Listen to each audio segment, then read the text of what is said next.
You've got a very nice right shoulder. Get it in shot. Thank you.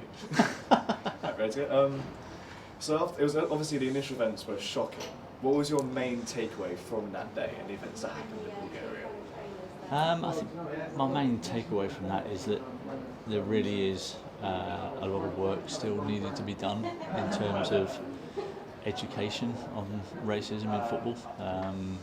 Especially, it's clearly worse in some countries than it is in others, and those countries have to try to do something. The authorities have to do something in terms of punishments, but I think along with punishment there has to be education as well.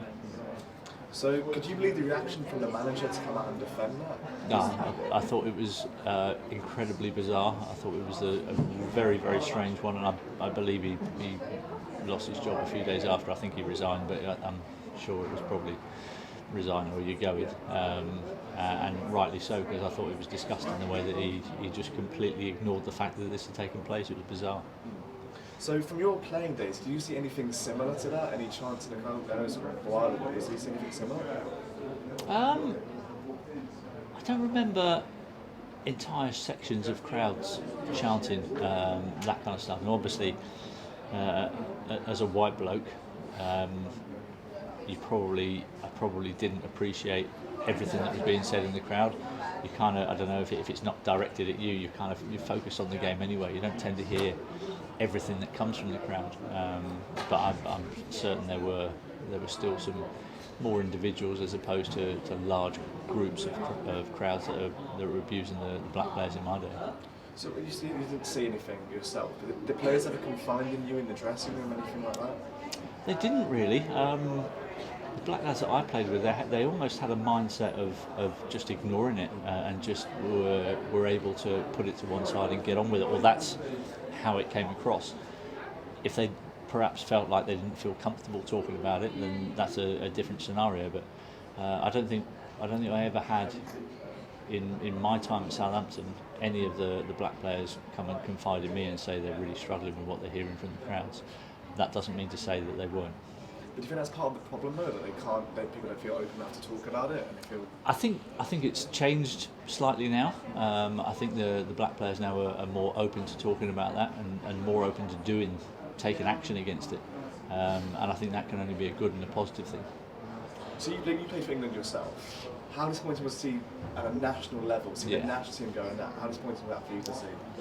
I think it's horrible to see it anywhere in life, really. Not just on a football pitch. You'll probably see it everywhere you walk in the city at some point if you look hard enough for it, and that's the sad thing about it, really. I think, as I said before, I think we've got to start with education, and you can. Not saying write off the older generation, but if you start with proper education from the youngsters, from this group of youngsters that are at school already, then hopefully in time you're kind of going to get a gradual improvement as the generations go on, and in 30 or 40 years' time we shouldn't even really be talking about racism.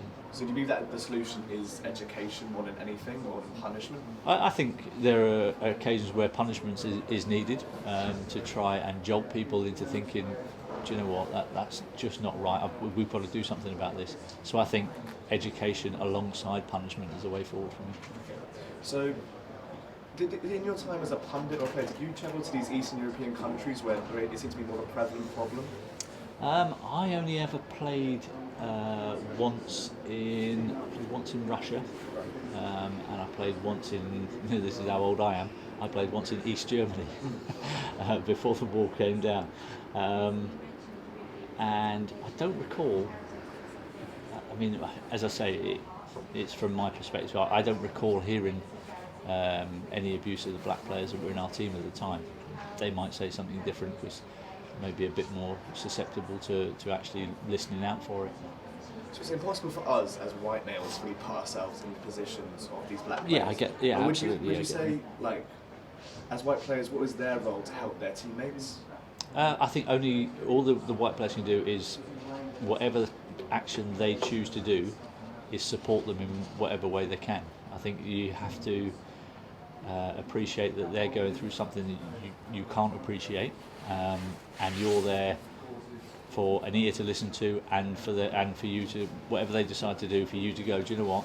You're my teammate, you're my mate, I'm backing you. If that's what you think, I'm right behind you, and that's all you can do. Just finally, if it was up to you and you heard this abuse, would you want your players to walk off? That's a very good question, and again, it kind of covers what I just said in that last answer. I would ask him, what do you want to do? Because if you want to walk off, I'm right behind you, absolutely 100%. And I think as a white bloke, I think that's all you can do. You just got to be led by the way that the guys are feeling. Thank you so much. Cheers, Matt. You're welcome. No problem.